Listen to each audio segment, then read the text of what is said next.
Buenos días a todos. Es un placer moderar esta mesa sobre arbitraje M&A. En unos instantes voy a presentar muy brevemente aquí a este excelente panel que me acompaña y simplemente una brevísima introducción al tema. Bueno, tradicionalmente el esquema de las disputas derivadas de una operación de M&A era bastante simple. Comprador frente a vendedor discutiendo sobre el incumplimiento de manifestaciones y garantías incluidas en un contrato de compraventa. Prácticamente el 95% de las disputas de M&A versaban sobre esto. Pero este modelo ya no describe la realidad actual. Esta es la realidad. Hoy estamos ante operaciones mucho más sofisticadas.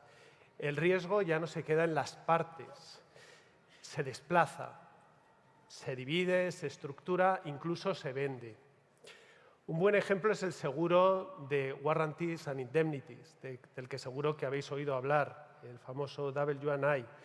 Como sabéis, este seguro permite trasladar al asegurador el riesgo de incumplimientos en las manifestaciones y garantías del vendedor. Y esto, claro, cambia algo absolutamente esencial. La disputa ya no pasa a ser comprador frente a vendedor, sino muchas veces es comprador frente a aseguradora. Esto introduce nuevos elementos. Incluso nos adentramos en el derecho de seguros. A esto se suma la financiación de litigios, que introduce nuevos actores, nuevos incentivos, una nueva lógica en todo el sistema de arbitraje. El resultado, pues, es muy claro. Ya no es un conflicto puramente bilateral. Es un ecosistema mucho más complejo, en el que intervienen muchos actores, otros actores distintos, algunos de ellos totalmente externos, con intereses económicos en el resultado del pleito. Claro, esto plantea preguntas clave. ¿Cómo afecta esto al procedimiento arbitral y a la estrategia? ¿Cómo cambia la prueba, especialmente la prueba pericial? ¿Y hasta qué punto ahora la viabilidad del arbitraje ya no depende solo de tener la razón desde un punto de vista jurídico, sino de que el asunto sea viable desde un punto de vista económico? Bueno, pues sobre estas cuestiones vamos a centrar el debate de hoy y para ello tenemos el lujo de contar, y aquí voy a presentar brevemente, aquí a mi izquierda tenemos a Cristina Soler, es CEO de Ramco Litigation Funding, especialista en financiación de litigios, con más de 20 años en litigación y experiencia. Ha trabajado antes, Cristina, en otros despachos internacionales. A continuación, tenemos a Emma Morales, socia del área de Dispute Resolution de Simmons & Simmons, también con una extensísima experiencia en litigación y en arbitraje. Seguidamente tenemos ahí a Roger Rubio. Roger es árbitro, fundador de su propio despacho, Rubio Arbitration Law, abogado también especializado en arbitraje internacional. Actualmente es presidente de la Corte de Arbitraje American Chamber of Commerce de Perú y árbitro del Tribunal Arbitral del Deporte, profesor en varias universidades en arbitraje internacional. Bueno, podríamos seguir en extenso. Y por último, para terminar, tenemos a Juan Francisco Nasser, perito especializado en cuantificación de daños y en valoración de empresas, socio de HKA en Madrid. Bueno, pues ya sin más empezamos y a mí me gustaría empezar precisamente con esta idea de transformación en el esquema tradicional de las disputas de M&A. Y me gustaría en primer lugar escuchar a Roger. A Roger, en tu experiencia, Roger, ¿por qué el arbitraje se ha convertido en el foro idóneo, natural para las disputas M&A y qué tensiones generan el hecho de que en estos conflictos haya nuevas partes, nuevos actores? Gracias, Miguel. Bueno, en primer lugar, muchas gracias, Javier, por esta gentil invitación y un honor estar acá con mis colegas compartiendo este panel. Me toca la tarea de hacer el marco sobre el cual se va a desarrollar este panel. Y sí, quisiera referirme brevemente a, un poco para poner en contexto, cómo ha evolucionado estas controversias y cómo se ha vuelto un poco el centro de las si queremos llamarlo, las controversias corporativas que llegan a arbitraje. ¿Por qué estos tipos de arbitraje o por qué este tipo de transacciones llegan a arbitraje? Quisiera empezar con una estadística publicada recientemente en el 2026, el reporte europeo sobre fusiones y adquisiciones, que es una firma global, y la ha hecho durante los últimos 10 años, y hay una tendencia, y el último porcentaje en el cual en estas transacciones se usan cláusulas arbitrales, o sea, el medio de solución de controversias para este tipo de transacciones, alcanza el 44%. Ha ido, por supuesto, subiendo, ha sido una tendencia creciente, y eso nos dice de alguna manera por qué es tan importante el arbitraje en esta materia. Como en cualquier otra materia, el arbitraje tiene una serie de ventajas y son, efectivamente, las podemos ver en las transacciones de M&A. Pero yo diría que si queremos centrarnos en algunas 2 o 3 particularidades, yo creo que primero, es una transacción compleja, como las hay muchas, pero una transacción compleja que puede involucrar a empresas que están en diferentes jurisdicciones, ¿verdad? O a partes compradores o vendedores en diferentes jurisdicciones. Pueden haber 2, 3 o más jurisdicciones, dependiendo si hablamos incluso de sucursales y filiales, con lo cual ya ese elemento, ese factor internacional nos puede llevar, por decir una ventaja muy particular que acá la notamos, al tema de la aplicación del Convención de Nueva York. Porque al final del día, si obtenemos un laudo, ese laudo va a estar respaldado por la Convención de Nueva York y vamos a poder ejecutarlo en 160 y tantos países. Cosa que no tendríamos si nos vamos a los tribunales, porque una sentencia no circula de la misma manera.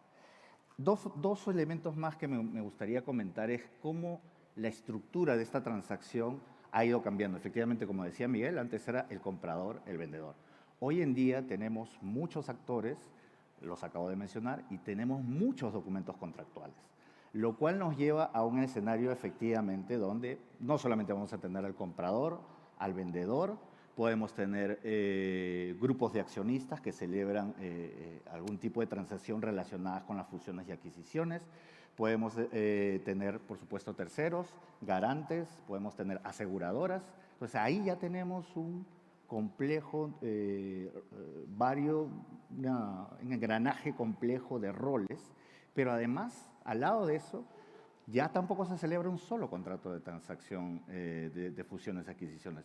Esos contratos, para materializar la transferencia, se necesitan a veces también celebrar contratos de transferencia de acciones, compraventa de acciones, modificación de los estatutos para adecuar la nueva reorganización de las empresas, eventualmente garantes, eventualmente la financiación con terceros. Todo este engranaje, todos estos actores, no les voy a llamar partes, porque eso es otra discusión, todos entran dentro de esta nueva estructuración compleja y hace que ya no sea como hace 15 o 20 años probablemente, sea simplemente un comprador y alguien adquirente. Ahora hay muchos más actores detrás de esto y esto nos lleva, para terminar, a un escenario en el cual este arbitraje resulta siendo complejo y hay que evaluar multipartes, multicontratos, consolidación, y va a ser clave encontrar no solamente la forma en que redactamos la cláusula arbitral, sino a qué institución arbitral y qué reglas arbitrales nos pueden ayudar, que eso es algo que seguramente conversaremos más adelante.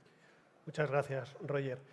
Cristina, desde la perspectiva de la financiación de litigios, ¿podrías explicarnos un poco cómo afecta esta disociación entre las partes del procedimiento, las clásicas, comprador y vendedor, y estos nuevos actores, en concreto, los litigation fundings que tienen un interés claro económico en el pleito? Antes de contestar, muchas gracias al equipo del Open de Arbitraje por invitarnos un año más. Es un placer siempre poder estar aquí. Y dicho esto, paso a contestar tu pregunta. Muchas gracias por la presentación. Esta pregunta aborda una de las cuestiones más novedosas que ha existido en los arbitrajes M&A en los últimos años. Efectivamente, la financiación de litigios es un mecanismo de transferencia de riesgos que puede tener lugar en un arbitraje M&A y en este caso pues, tenemos a un financiador que es un tercero externo en el procedimiento que tiene un interés económico en el arbitraje porque asume no solo los costes sino también el riesgo del procedimiento y a cambio recibe un porcentaje del upside si y solo si el caso se gana. En esta cuestión ya tanto la parte compradora como la vendedora, la parte demandante, acude ya al third party funding precisamente porque lo que busca es mitigar riesgo, transferir el riesgo y transferir los costes al financiador. Y a partir de aquí una idea fundamental que seguirá a lo largo de mi respuesta, que es que los intereses de la parte financiada y los del financiador están alineados. Tienen un objetivo común, que es ganar el caso y obtener el mayor recobro.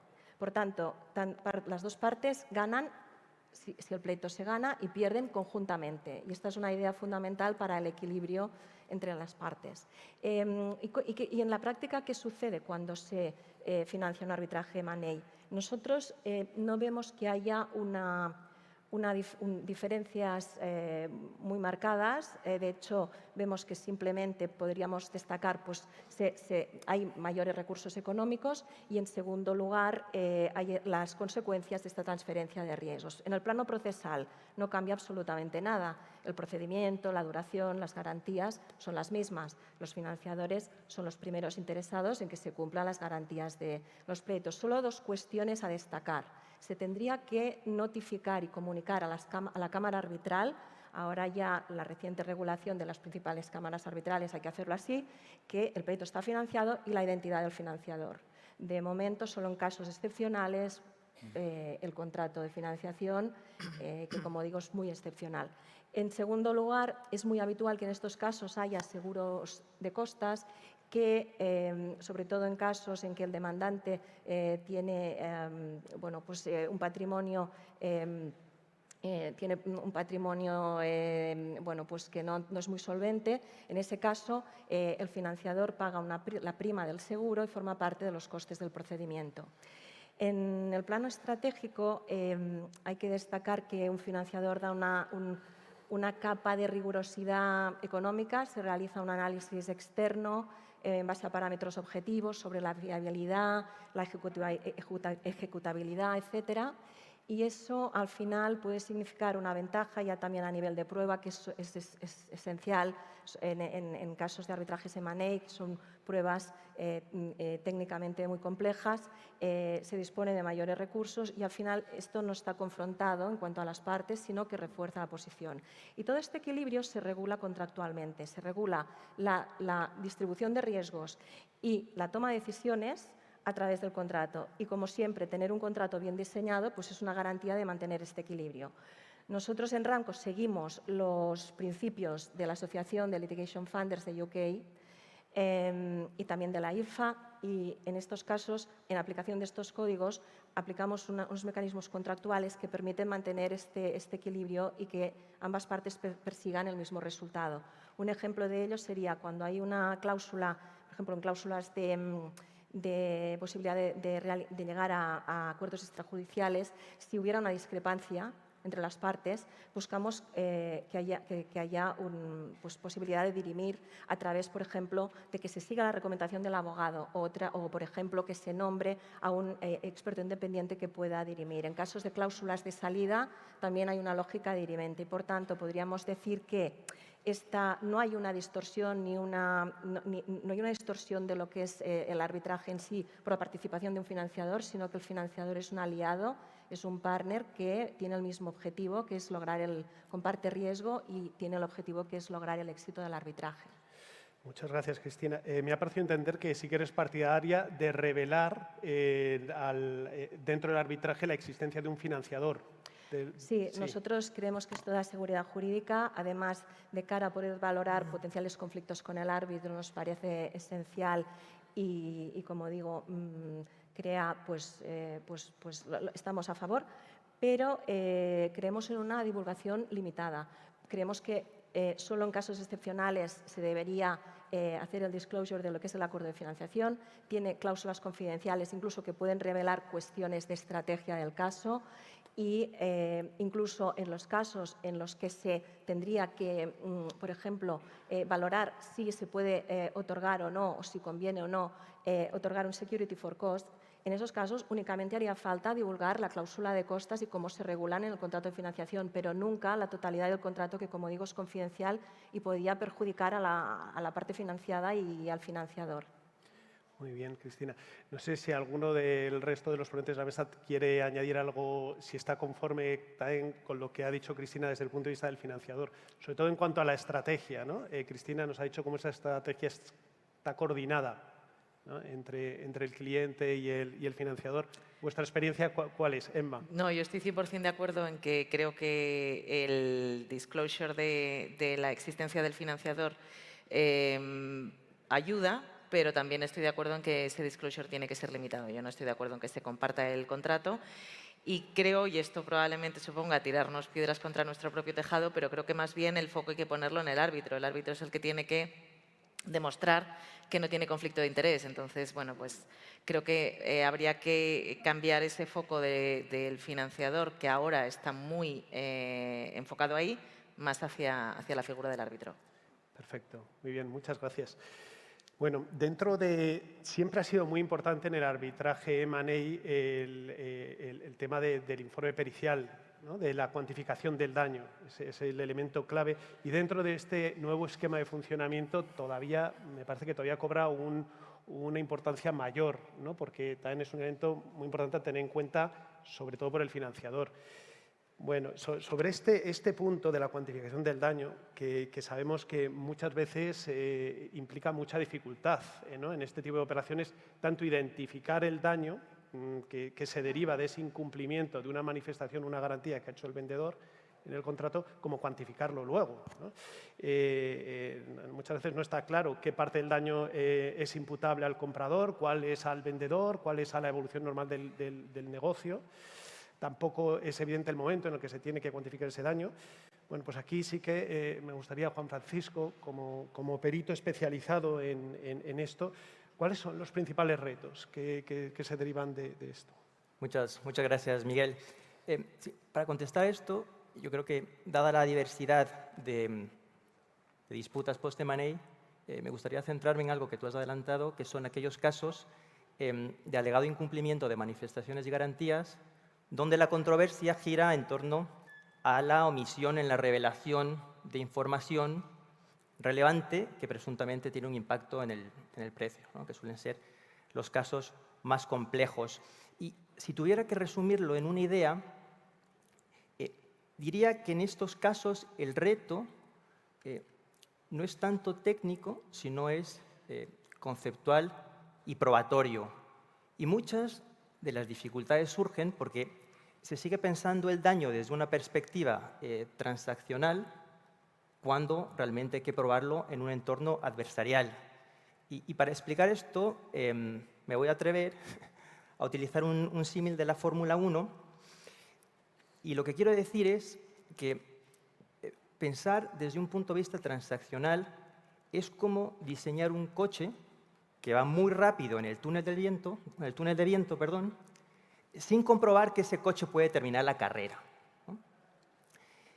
Y son tres, o por lo menos quiero explicar tres retos que hacen que ese coche no llegue a la meta, ¿no? El primero, como tú has identificado bien, es la delimitación del daño relevante, ¿no? No toda desviación respecto del plan de negocio puede ser imputable al incumplimiento porque cualquier deterioro en el negocio puede verse al mercado, al ciclo, incluso a decisiones empresariales de gestión posteriores al cierre de la transacción. Por lo tanto, es fundamental separar ambas cuestiones. Y desde un punto de vista práctico, ¿cómo se mitiga este riesgo? Pues, se mitiga a través de la disección o del plan de negocio o del análisis que se realizó para determinar el precio, identificando aquellas hipótesis que se ven afectadas por los incumplimientos de manifestaciones y garantías de alegados y separando eso del resto de variables, ¿no? Un segundo reto también es la construcción del contrafactual. Muchas veces nos encontramos con contrafactuales óptimos que no se ajustan a la realidad de cómo se hubiese comportado el comprador si hubiese tenido acceso a esta información que supuestamente se le ha omitido. En mi experiencia, una forma de mitigar ese riesgo es optando por contrafactuales plausibles en lugar de óptimos, utilizando información contemporánea que permite determinar cómo, de forma razonable y con base en decisiones empresariales coherentes, el comprador habría actuado si hubiese tenido acceso a esa información. Y finalmente, el último reto está relacionado con el cuándo, ¿no? ¿Cuándo se produjo el daño? Es generalmente aceptado en este tipo de disputas que la cuantificación tiene que realizarse en la fecha de cierre de la transacción y la información que puede utilizar el perito para su cuantificación es la información disponible en esa fecha o que hubiera podido acceder en esa fecha. El problema ocurre cuando el escenario contrafactual que se elabora con base en esta metodología conduce a escenarios que, a la luz de la evolución del negocio probada en el procedimiento, son inconsistentes desde el punto de vista económico o producen un contrafactual que no es razonable, ¿no? En ese sentido, la forma de mitigarlo, en mi opinión, es utilizar información posterior, no para reescribir los supuestos ex ante, sino como un test de la razonabilidad y de la consistencia del contrafactual, ¿no? Entonces, en resumen, lo que queremos es presentar la perspectiva al tribunal un daño que está conceptualmente armado y probado de forma completa, es decir, un coche que puede ir rápido, pero que puede aguantar, ¿no?, la dureza de este circuito que es de un procedimiento arbitral y llegar a la meta.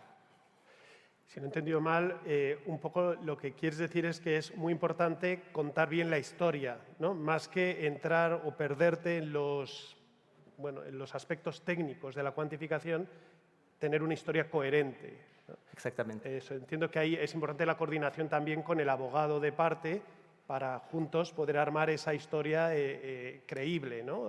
Por supuesto. Efectivamente. Bien.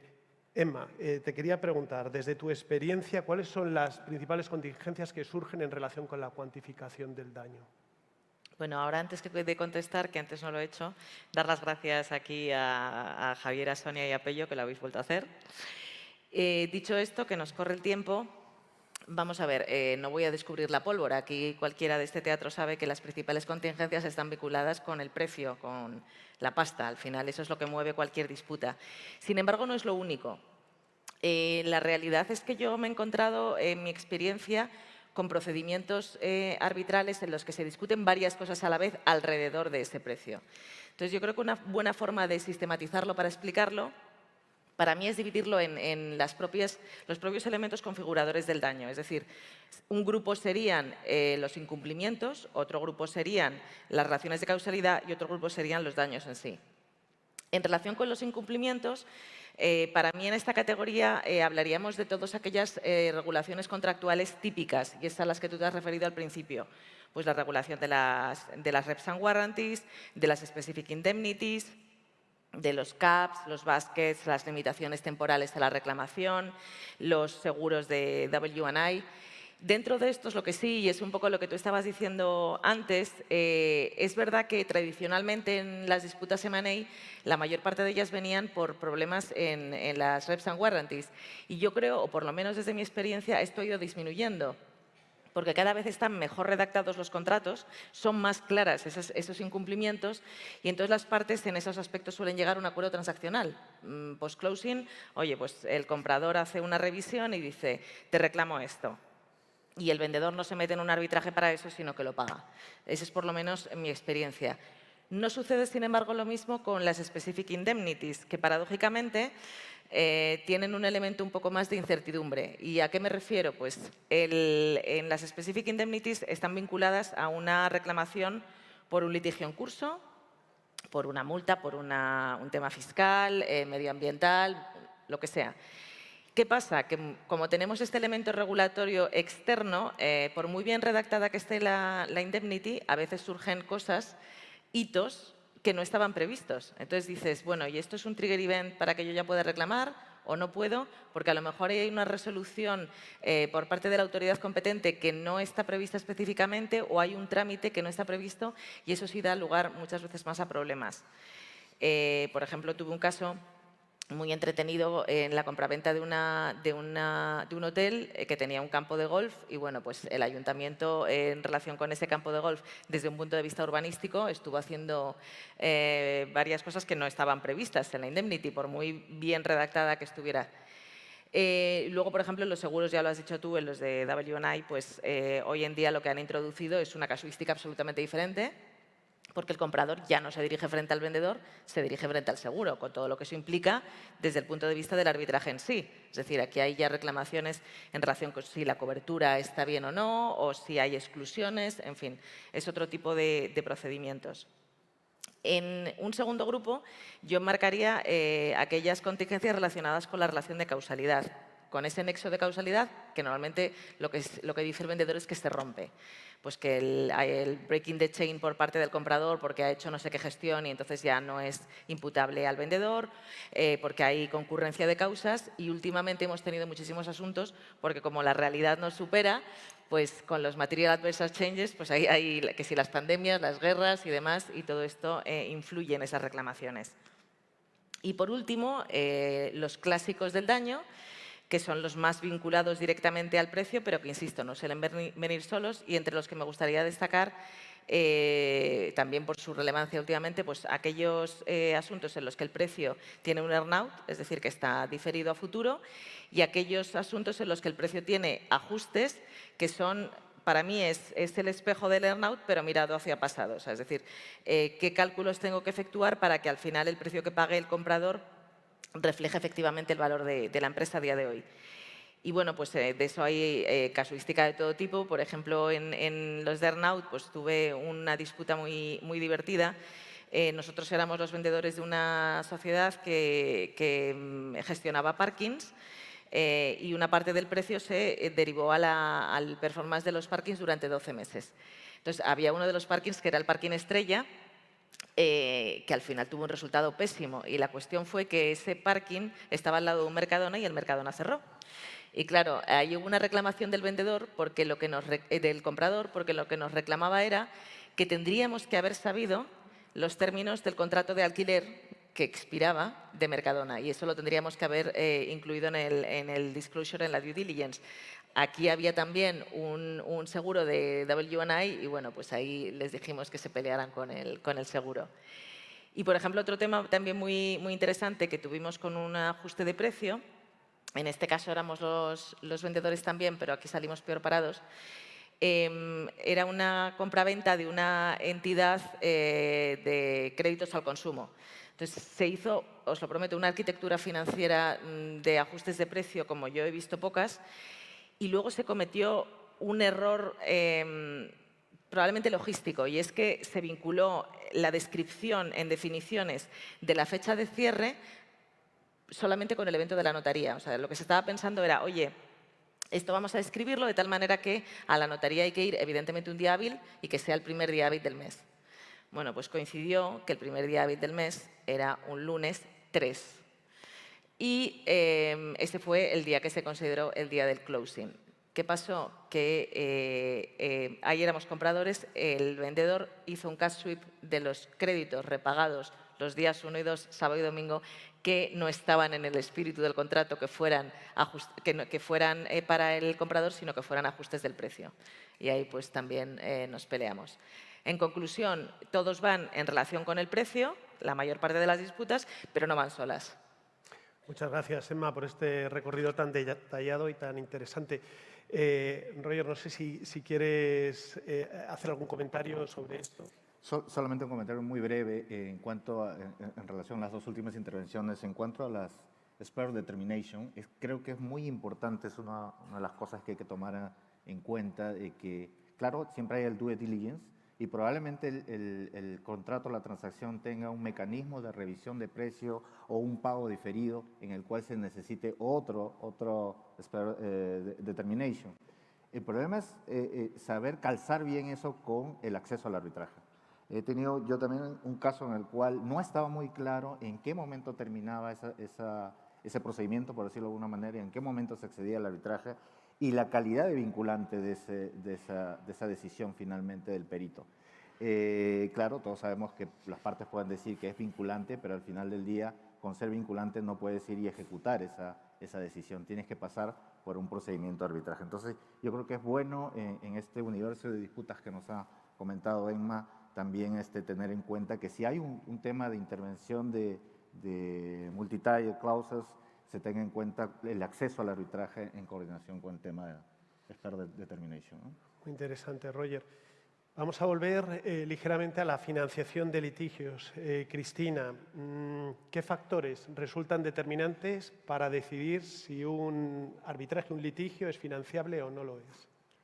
Pues primero hay que partir de la idea que para financiar un caso, para un financiador, es una inversión. Y como tal deben darse una serie de parámetros, en concreto son 4 parámetros. No se financian casos frívolos, no tendría sentido financiar temas que no tuvieran posibilidades de éxito.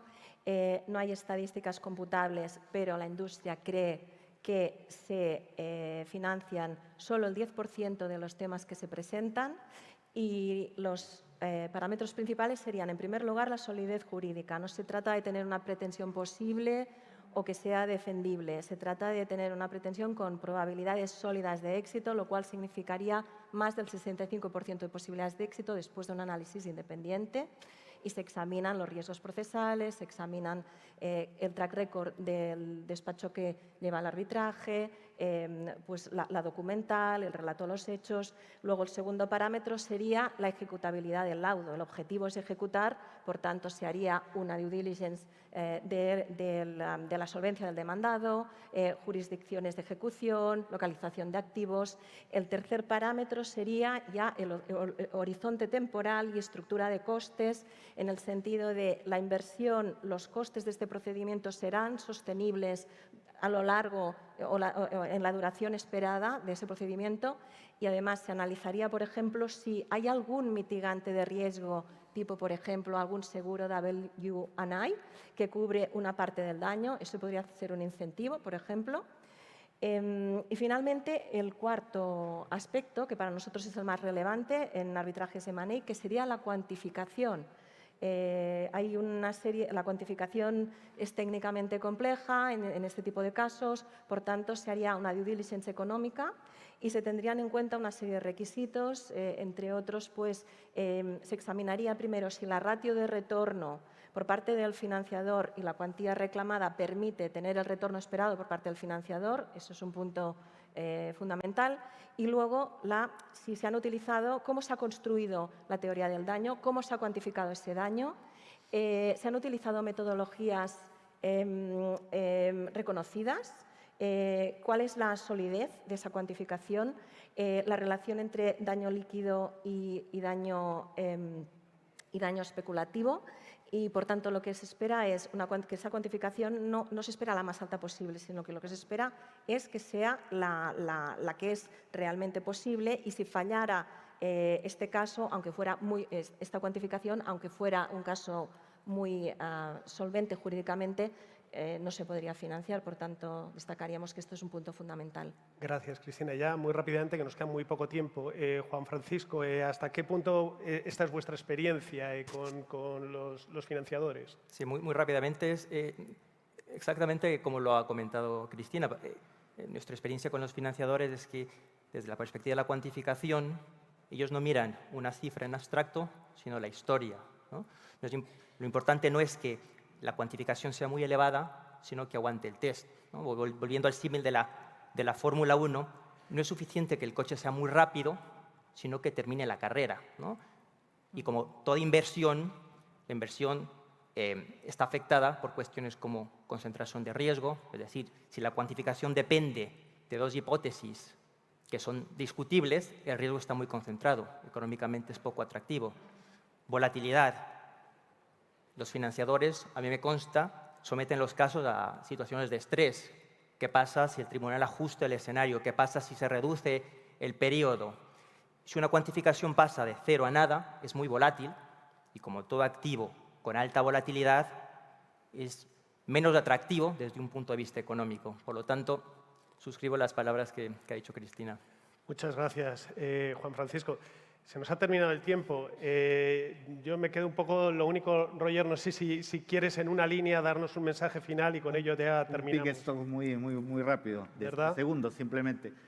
Bueno, para los que nos dedicamos al arbitraje internacional, ya sea como abogados, como practitioners o árbitros, hay que tener en cuenta hoy en día los temas centrales en esto son consolidación, partes adicionales, multipartes, multicontratos. Hay que revisar bien las reglas arbitrales a las que nos sometemos para ver si cumplimos con esas condiciones y que los contratos, las diversas cláusulas que están en esos diversos contratos que celebramos puedan ser compatibles. Muy bien. Muchas gracias a los intervinientes y a todos vosotros por vuestra atención. Volamos, ¿no?